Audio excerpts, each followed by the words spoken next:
Bom, gente, vamos começar a aula agora sobre acidente de trabalho, né, que faz parte da nossa disciplina de biossegurança. Trouxe aqui para vocês uma interação que a gente fez lá no fórum, né, onde vocês perguntaram, né, por que o profissional de saúde é um dos grupos prioritários para vacinação.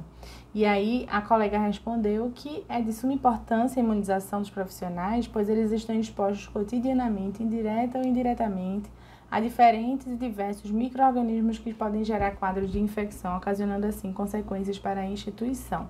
Então, esse é um dos problemas, né, que a gente tem em relação a acidentes de trabalho. A gente tem diversos outros, tá? Como arranjos físicos inadequados, né, principalmente nessa época aí de pandemia, onde a gente trabalhou em hospitais campanha, né? Quando a gente para refletir sobre as faltas de condições. Então, a gente tem aqui, por exemplo, uma pessoa da área de saúde, né? Seja médico, enfermeiro, que seja, que está sentado no leito do paciente para poder fazer a avaliação. Por quê? Porque é muito baixo o leito que foi organizado, né? Aqui a gente vê uns pedacinhos, né? Não sei se aqui é um tijolo, alguma coisa do tipo, mas poderia ser facilmente, né? Acredito que não seja não, que seja um pouco mais organizado, mas esse hospital de campanha aqui, ó, esse cilindro aqui, ele poderia ter caído no pé de alguém, né? Esses pacientes estão num leito muito baixo, que não favorece a nossa ergonomia, tá? As máquinas e equipamentos sem proteção, ferramentas inadequadas ou defeituosas, iluminação inadequada, né? Aqui eles estão num galpão, por exemplo. Aqui, ó, todo o esforço que é feito para subir esses diferentes pisos para fazer um resgate numa ambulância, tá? A eletricidade, probabilidade de incêndio, explosão, armazenamento inadequado, animais peçonhentos, né? Quando a gente trabalha nessas situações, ou então em hospitais próximos a matas, a gente tem presença de aranhas, de escorpiões, de cobras, tá? E outros animais silvestres também. Outra situação de risco que poderão contribuir para a ocorrência de acidente, né? Então, temos diversos, além do risco biológico, né? Que é uma contaminação, por exemplo, por um pérfuro cortante já utilizado por algum tipo de paciente, tá? Então, falando um pouquinho da história, né? Da questão do trabalho, né? O trabalho, ele tem um papel social importantíssimo, né? Para a nossa vida.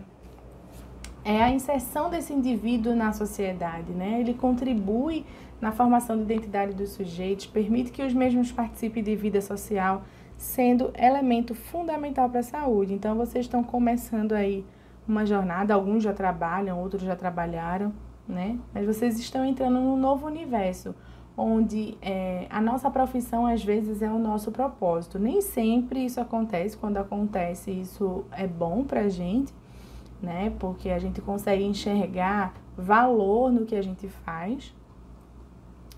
Então, quando é tirado, às vezes, essa questão do propósito da pessoa, né? A pessoa fica meio perdida, né? Como é que eu trabalho? Tipo, as pessoas desempregadas. O que eu faço agora da minha vida? Como é que eu vou contribuir para a minha família? Como é que eu contribuo na minha sociedade? Tá? Entretanto, a forma como esse trabalho é organizado e executado por grande parte dos profissionais na sociedade moderna tende a gerar efeitos negativos como acidentes ocupacionais, adoecimento e morte. Então, não é porque isso aqui faz parte do seu dia a dia que ele é isento de riscos. Não é porque é uma obrigação sua, às vezes, né, fazer determinada ação, que ela não isenta, que ela é isenta de risco. Tá? Então, percebe-se que os trabalhadores de saúde, em especial da enfermagem, possuem muitas vezes vínculos empregatícios em mais de uma instituição. E o que isso traz? Isso traz uma sobrecarga de trabalho, estresse, falta de atenção, tá? E eles não dimensionam nem questionam os riscos aos quais estão expostos no ambiente laboral, porque termina que faz parte do universo da enfermagem e aí você não para pensar nos riscos que você está correndo. Também não questiona a qualidade do cuidado que fornece e até mesmo o seu autocuidado, tá? Bom, então, lá na década de 70, né, as instituições brasileiras hospitalares começaram a se preocupar com essa questão da saúde dos trabalhadores, né? Lá na USP, enfocar a saúde ocupacional. Uma análise de 1.506 acidentes de trabalho no Hospital das Clínicas da USP foram encontradas lacerações e ferimentos, contusões e torções com mais frequentes causas de afastamento de trabalho, tá?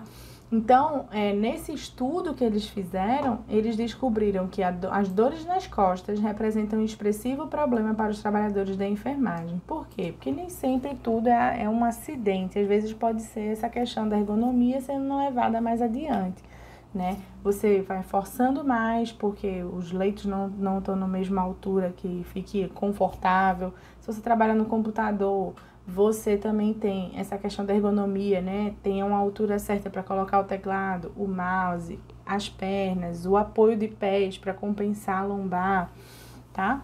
Então, foi atribuído como fator de risco para as lombalgias o transporte e a movimentação de pacientes, a postura inadequada e estática e a inadequação de mobiliário dos equipamentos, tá? Às vezes um posto de enfermagem, quem nunca viu um posto de enfermagem super alto ou então super baixo, né? Então, existem alturas para fazer mesa, cadeiras, nada é aleatório. Ao analisar as condições ergonômicas da situação de trabalho do pessoal de enfermagem na unidade de internação hospitalar, constatou-se que a execução da atividade de movimentação de pacientes acamados pelos trabalhadores de enfermagem foi a mais desgastante fisicamente, né? Eu já estive nesta situação aqui e eu sei o quanto é complicado carregar, né, todos esses equipamentos, mesmo com rodinha, a gente tem que tirar da viatura, tem que puxar durante vários espaços aí de diversos terrenos, né, diversos tipos de piso, enfim. E aí a gente tem isso também com os maqueiros, por exemplo, né, dentro do hospital.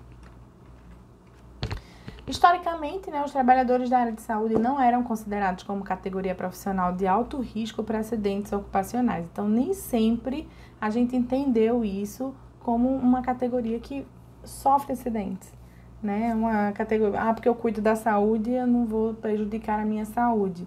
E não era bem assim.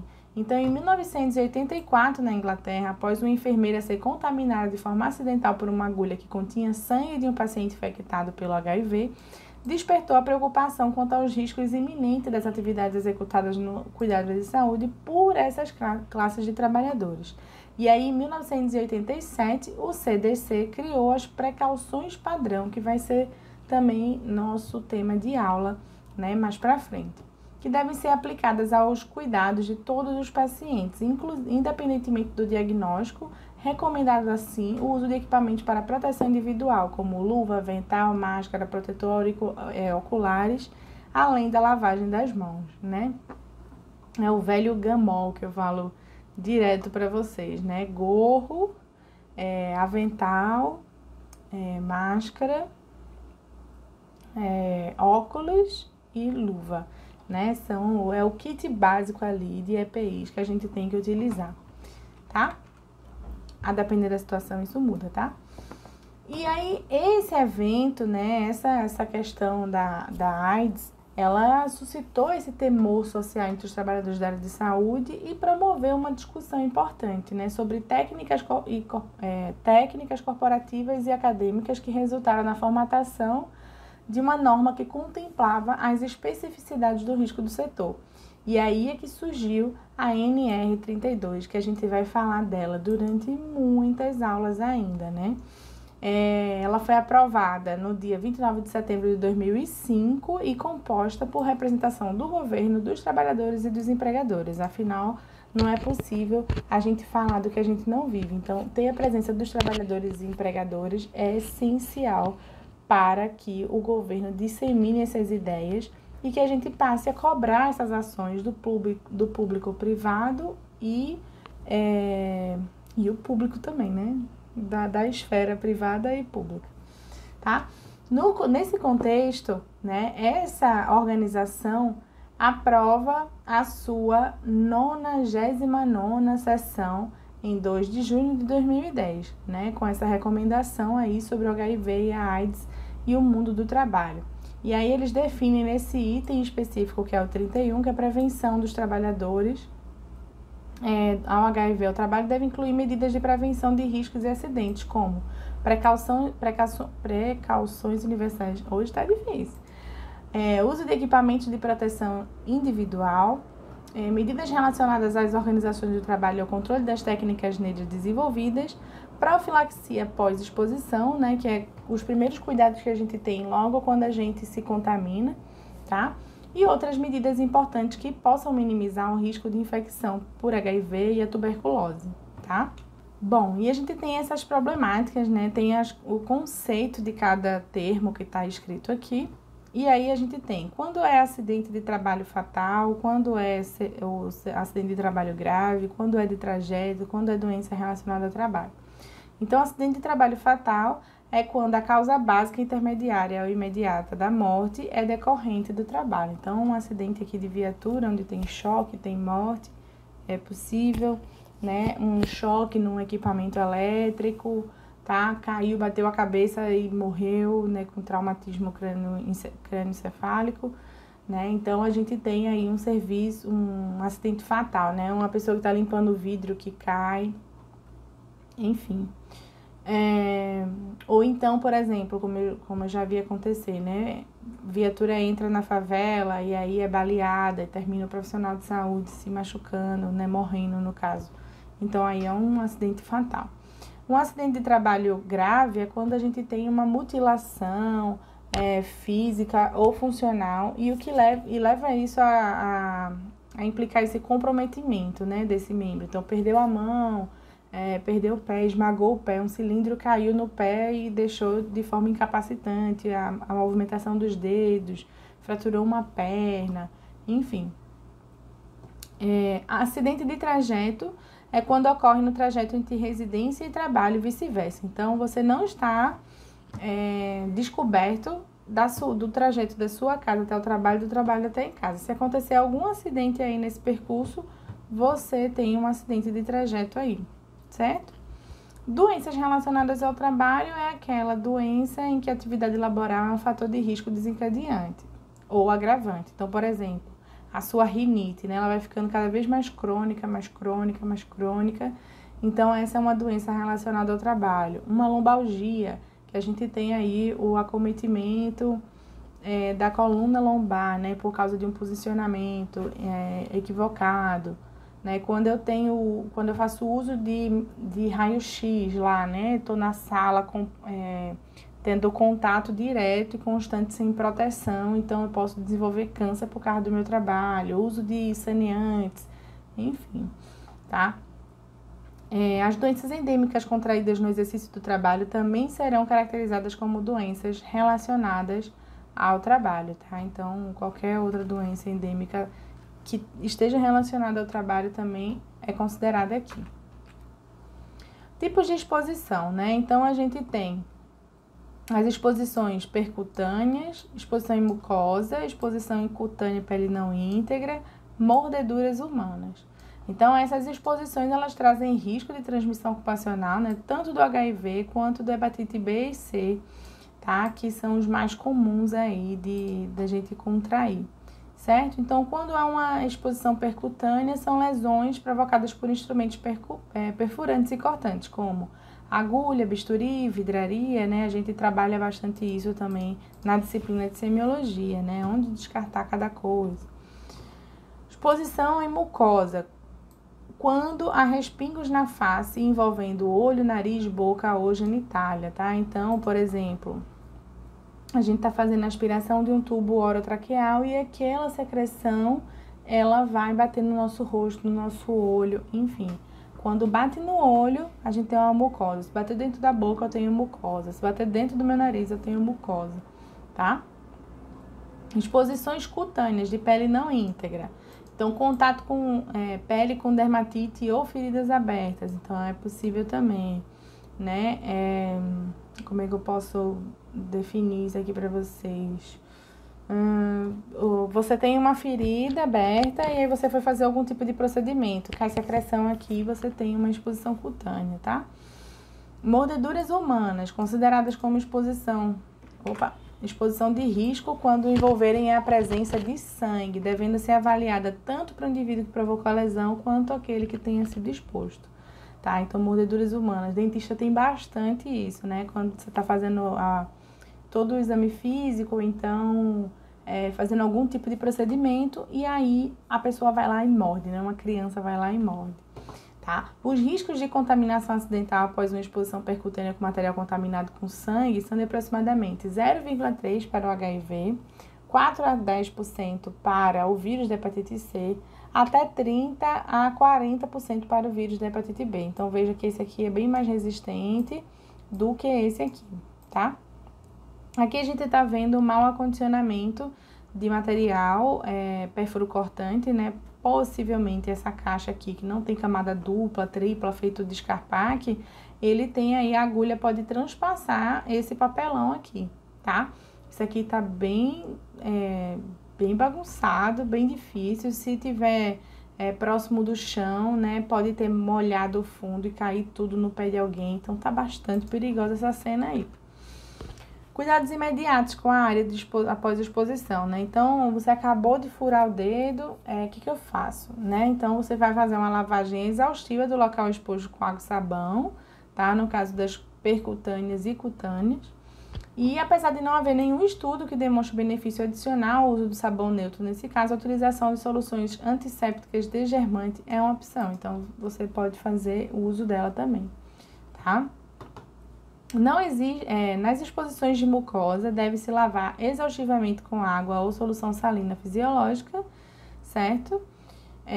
Porque ela é uma solução mais próxima, né, da que já corre no nosso corpo, para não gerar nenhum tipo de reação, e aí você confundir se realmente foi por causa do machucado, né, da exposição aí, do acidente, ou se foi por causa da solução que você colocou ali para fazer essa lavagem, tá? Procedimentos que aumentem a área exposta a cortes, injeções locais e a utilização de soluções irritantes como éter, hipoclorito ou glutaraldeído são contraindicadas. Tá difícil falar hoje, mas vai sair. Tá? Então, tudo isso aqui a gente pode irritar, né? Irritar a mucosa, irritar a pele, tá? Então, é contraindicado. Então, a gente usa soro fisiológico, água e sabão, é suficiente. Mas não é só isso, tá? Isso aqui é o primeiro procedimento que a gente vai fazer assim que acontecer o acidente. Depois disso, a gente vai ter que fazer uma CAT, né? Vai ter que abrir uma CAT, tá? Então, a CAT é uma comunicação de acidente de trabalho e ela é esse documento que vai ser emitido para reconhecer tanto um acidente de trabalho ou trajeto, bem como uma doença ocupacional. Então, o profissional abre uma CAT com a ajuda do seu empregador também, tá? Quem pode preencher? Ela pode ser preenchida pelo próprio servidor, né? Porque aqui eu peguei desse texto do governo. Mas assim, o próprio empregado, ele pode preencher, né, essa CAT, a sua chefia imediata, a equipe de vigilância de saúde, a família, o perito, o profissional da unidade de saúde, o médico ou qualquer outra pessoa e encaminhar ao INSS, tá? Então, o ideal é que o profissional procure o serviço de saúde em até 2 horas para começar essa profilaxia, mas ele pode ir até 72 horas, tá? É o tempo máximo aí para iniciar essa profilaxia pós-exposição, certo? E ela é realizada por 28 dias consecutivos. O ideal é que você não interrompa essa profilaxia para ter melhores resultados e ela vai reduzir a possibilidade do profissional, né, se infectar com o HIV, certo? Aí aqui eu trouxe uma mensagenzinha também de um dos fóruns de vocês aí, onde a pessoa falou assim: é imprescindível a imunização dos profissionais da área de saúde, já que estão expostos cotidianamente, indireta ou diretamente, a diferentes e diversos micro-organismos que podem gerar quadros de infecção, ocasionando assim consequências para instituições, para esses profissionais e para os clientes. Então, além de tudo isso que a gente fez, né, a profilaxia, toda a conduta de pós-acidente, né, de lavar com água e sabão, ou lavar com soro fisiológico, a depender se for mucosa, abrir uma CAT, iniciar a PEP, a gente também, é importante que a gente faça a quimioprofilaxia da hepatite B, mantenha esses cartões de vacina atualizados para evitar esse problema, né? Então, a vacina contra a hepatite B ela é extremamente eficaz, de 90 a 95% de resposta vacinal em adultos imunocompetentes, e ela é segura. Então, aqui a gente tem um quadrinho que mostra, né, como é que está o cartão de vacina desse profissional, né? Se tem resposta vacinal conhecida e adequada, sem resposta vacinal, aqui de 3 doses, 6 doses, resposta vacinal conhecida, tá? Então, a gente tem aqui como é que está esse paciente e fonte, né? Se ele fez o exame ou não, se precisa ou não da vacinação.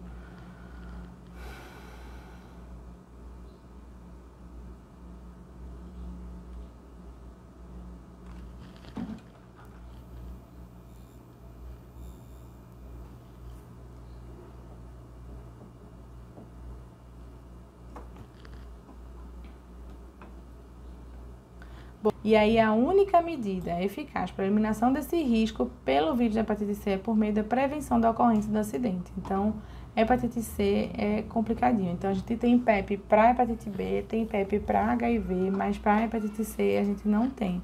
Então, o ideal é realmente a gente prevenir a ocorrência do acidente, tá bom? Então, gente, essa foi a aula, né? Eu queria deixar para vocês a importância aí da gente abrir a CART, não ter medo, né, de fazer essa comunicação aí de acidente de trabalho, porque ela é importante para você enquanto profissional, ela é importante para o serviço, ela é importante para os seus colegas, ela é um ato de cidadania, inclusive, tá? E também é um instrumento para você ir atrás dos seus direitos, certo? Aí aqui a gente tem alguns materiais que eu usei de referência que vocês podem usar como também leitura complementar, né, que é uma cartilha de biossegurança e quimioprofilaxia da exposição ocupacional do HIV, recomendações para atendimento e acompanhamento da exposição ocupacional, né, de HIV, hepatite B e C, a NR32, tá, que está disponível no site do governo. A gente também tem o manualzinho, né, de prevenção e controle de infecção sexualmente transmissíveis, que não chama mais de DST, agora chama de IST, porque são infecções, tá? Do HIV, das hepatites virais, então todo esse protocolo clínico aí em relação a essas doenças. Então, esses são materiais importantes para complementar a leitura. Espero que vocês tenham gostado dessa aula. Qualquer dúvida, eu estou à disposição, tá bom? É só mandar uma mensagem que eu apareço em qualquer veículo de comunicação que vocês utilizarem aí, seja o e-mail, Classroom ou o WhatsApp, tá bom? Fiquem com Deus e até a próxima.